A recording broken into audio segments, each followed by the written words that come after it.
بل كنتم مجرمين. وقال الذين استضعفوا للذين استكبروا بل مكر الليل والنهار إذ تأمروننا أن نكفر بالله ونجعل له أندادا وأسروا الندامة لما رأوا العذاب وجعلنا الأغلال في أعناق الذين كفروا هل يجزون إلا ما كانوا يعملون. وما أرسلنا في قرية من نذير إلا قال مترفوها إنا بما أرسلتم به كافرون.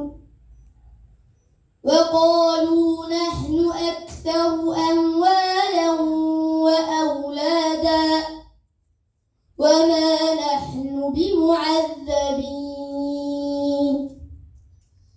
قل إن ربي يبسط الرزق لمن يشاء ويقدر ولكن أكثر الناس لا يعلمون.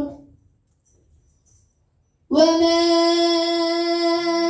أموالكم ولا أولادكم بالتي تقربكم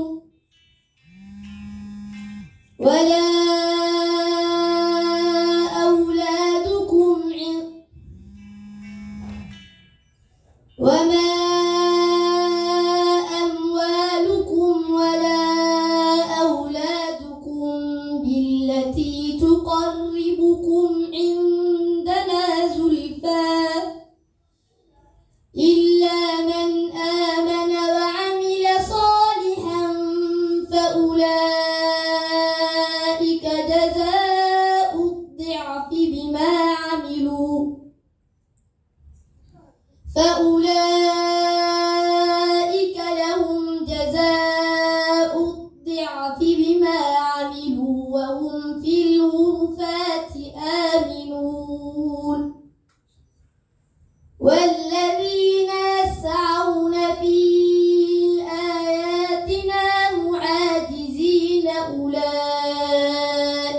في العذاب محضرون.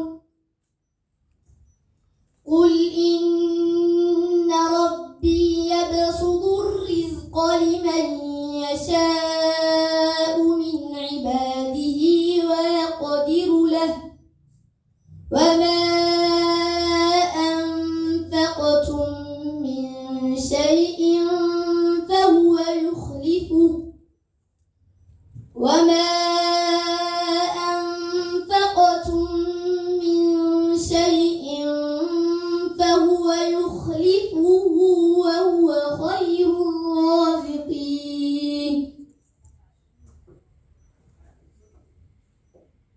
ما شاء الله ما شاء الله ما شاء الله ما شاء الله ما شاء الله ما شاء الله.